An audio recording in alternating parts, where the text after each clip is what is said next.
Voilà, donc changement de programme, on a eu deux désistements, donc il nous restait normalement, il devait nous rester deux communications pour lesquelles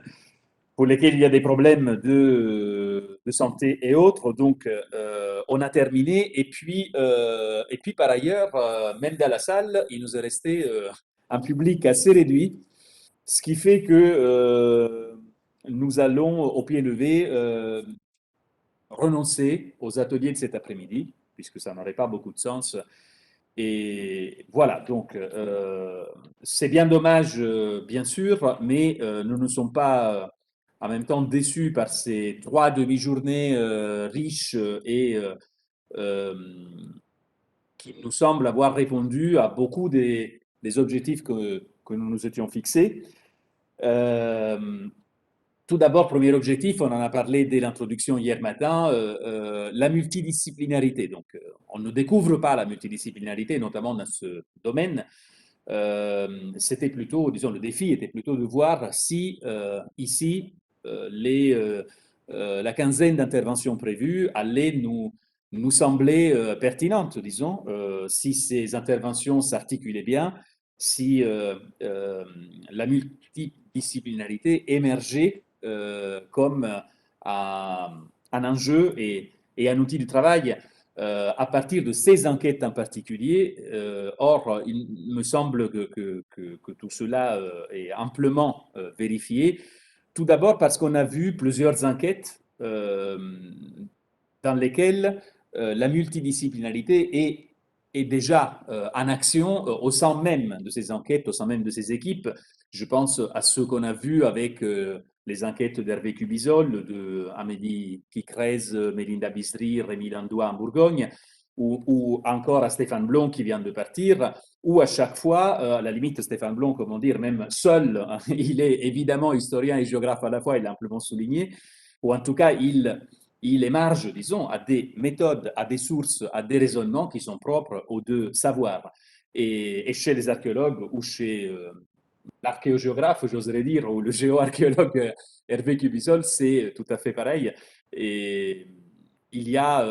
l'approche cartographique, il y a les analyses de terrain, il y a la fouille proprement dite, les artefacts.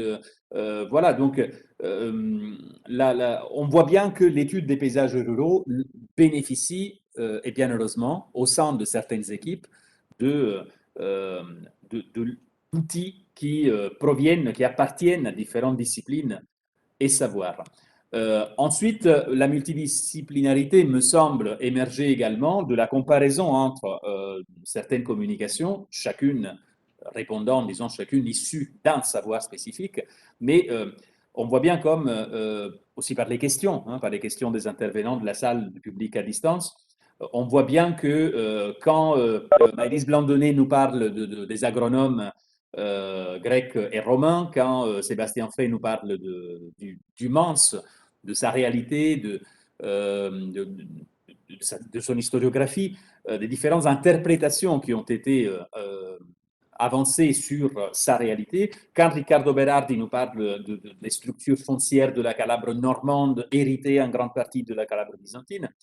mais tout cela est issu de savoir proprement historien, ce sont des analyses de texte, mais qui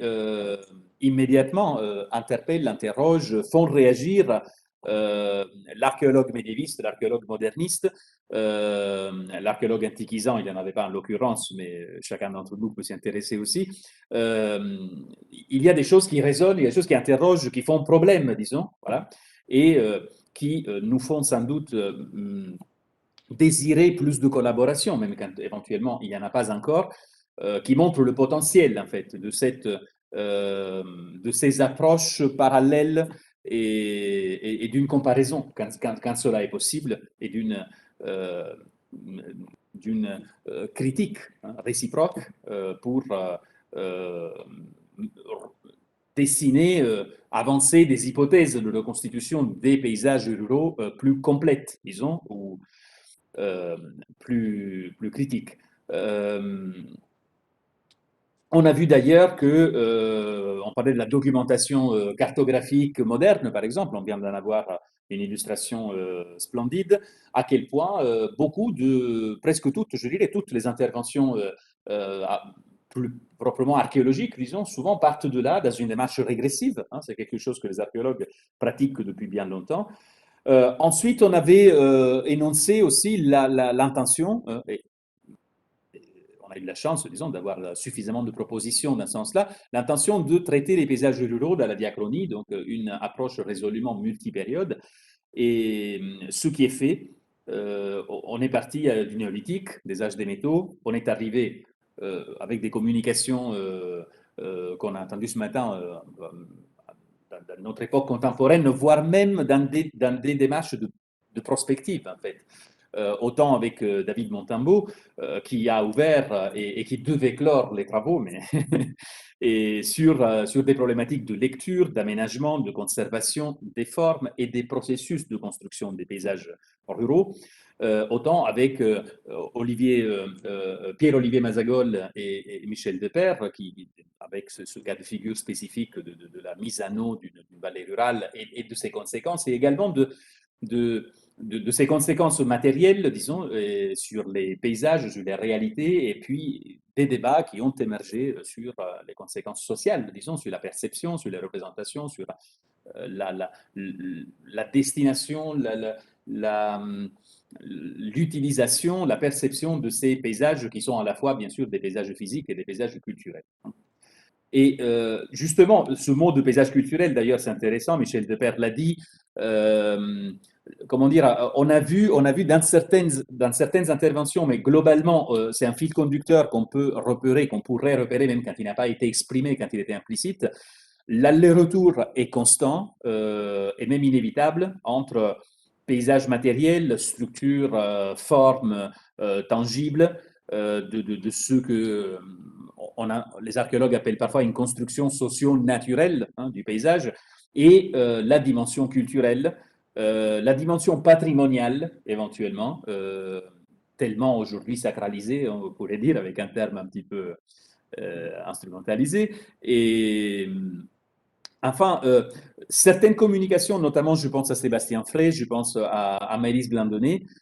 mais aussi aux documents d'époque moderne de Jean-Luc Bourges et de Stéphane Blon, ont beaucoup souligné la prudence aussi, le rapport toujours critique, prudent, qu'on doit avoir à nos données, notamment textuelles ou cartographiques. Et puisque tout cela livre des données, bien entendu, et bien heureusement, et on les utilise comme telles. Et puis, en même temps, ces documents sont issus d'une culture, hein, d'une tradition, parfois littéraire aussi, d'une culture juridique, d'une intention, parfois normative. Hein, donc, en fait, souvent, Maëlys Blandonnet le disait, souvent c'est plutôt ce que la campagne devrait être en quelque sorte, dans un certain idéal hein, social, économique, culturel, et plutôt que le reflet, plutôt que la photographie de ce que la campagne romaine était à tel ou tel moment, dans telle ou telle région. On pourrait aussi, pour terminer, avoir un mot pour les absents, hein, parce que nous ne leur en voulons pas, au contraire, enfin, nous regrettons bien d'avoir dû renoncer à 3 communications, Jean-Pierre Garcia hier, et puis Mohamed Damer Djeradi et Lamia Magnaoui aujourd'hui. Donc nous espérons évidemment, s'ils nous entendent, ils nous liront plus tard, que pour les prochaines éditions peut-être on pourra de nouveau encore, ou disons finalement, bénéficier de leur lumière. Euh, on disait donc les prochaines éditions, voilà, c'est le moment de se dire aussi que nous avons imaginé cet événement sur une trilogie, sur 3 moments, disons. On a réussi finalement, après un an, à réaliser le premier, ce volet utilisation du sol, et bien sûr, nous allons préparer dès demain la deuxième session euh, donc, sur l'organisation de l'espace et la troisième session sur les aspects culturels, de perception des paysages ruraux, sur les représentations. Il me semble que, notamment, la question de la multidisciplinarité va aller, en quelque sorte, in crescendo d'une édition sur l'autre, puisque là, on était essentiellement centré sur 4 grandes spécialités, je dirais, historien, archéologue, géographe, agronome, on peut dire aussi, oui, spécialiste de la littérature latine, plus spécifiquement, et, et que, en revanche, l'organisation de l'espace, l'année prochaine, à l'automne 2022, devrait également intéresser, ou disons, nous devrions en fait inviter, surtout solliciter, outre ces spécialistes qui restent importants et fondamentaux, mais l'organisation de l'espace, la délimitation de l'espace renvoie à des questions également de propriété, renvoie à des questions de hiérarchie sociale qui peuvent intéresser les juristes, qui peuvent intéresser euh, l'économiste. Et la troisième session, encore davantage, disons, puisqu'elle va ouvrir sur tous les aspects culturels, anthropologiques, symboliques, qui devraient attirer également, et nous le souhaitons fortement, disons, nos collègues de littérature, d'histoire de l'art, et encore. Voilà, tout cela est à préciser dans les mois à venir. Nous allons inviter ensuite par écrit pour les absents tous nos intervenants de hier et d'aujourd'hui à, à nous faire parvenir une petite synthèse d'abord, ne serait-ce que une page et demie, qui nous permettra de faire une, disons, prépublication, une annonce de publication, qui permettra aux personnes qui liront l'appel à communication de la prochaine session de savoir ce qui s'est dit, pour fluidifier, créer un lien le plus possible